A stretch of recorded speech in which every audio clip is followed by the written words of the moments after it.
ജൂതൻ 4500 വർഷത്തെ സാംസ്കാരിക പാരമ്പര്യമുള്ള ഒരു ജനതയുടെ ചരിത്ര വഴികൾ അനാവരണം ചെയ്യുന്ന പരമ്പര. പുതിയ എപ്പിസോഡിലേക്ക് പ്രേക്ഷകരെ സ്വാഗതം ചെയ്യുന്നു.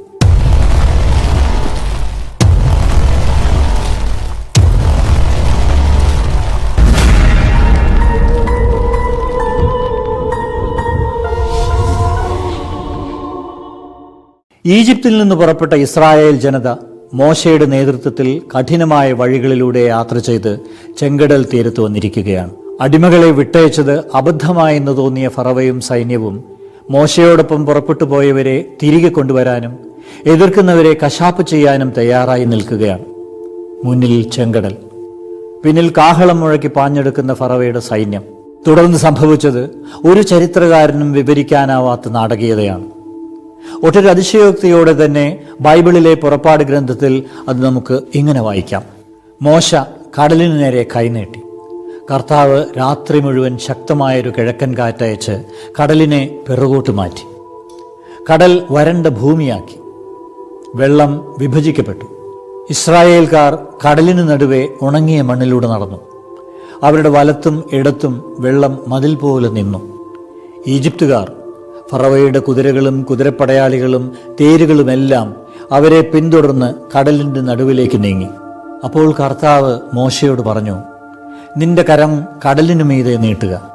വെള്ളം മടങ്ങി വന്ന് ഈജിപ്തുകാരെയും അവരുടെ തേരുകളെയും കുതിരപ്പടയാളികളെയും മൂടട്ടെ.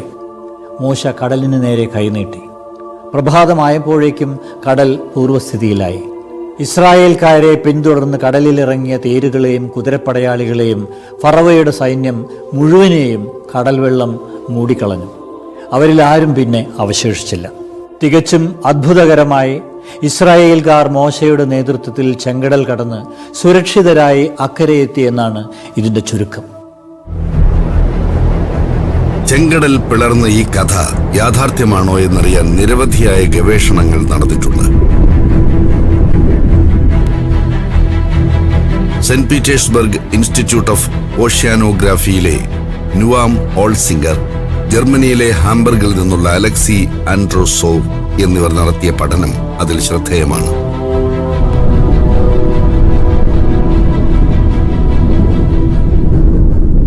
മോശയും ഇസ്രായേലികളും ചെങ്കടൽ തീരത്തെത്തിയ ദിനങ്ങളിൽ ഒരു രാത്രി മണിക്കൂറിൽ 67 മൈൽ വേഗതയുള്ള കാറ്റ് അടിച്ചിരുന്നുവെന്നും അതിനെ തുടർന്ന് ജലം നീങ്ങി കടലിൽ ഒരു മൺതിട്ട ഉയർന്നു വന്നെന്നും നുവാം ഓൾസിംഗറും അലക്സിയും പറയുന്നു.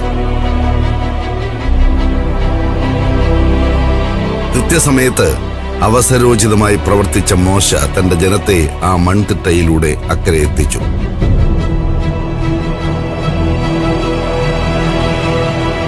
ഫറവോയുടെ സൈന്യം പിന്തുടർന്ന് ആ തിട്ടയിലേക്ക് കയറിയപ്പോഴേക്കും കാറ്റ് ശമിച്ച് കടൽ പൂർവ്വസ്ഥിതിയിലാവാൻ തുടങ്ങിയിരുന്നു.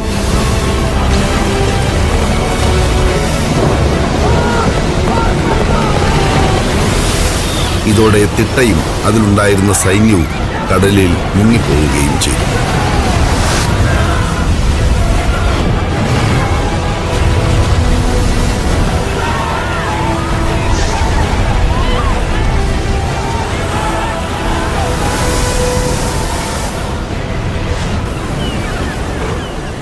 ഏതായാലും ചെങ്കടൽ കടന്നു.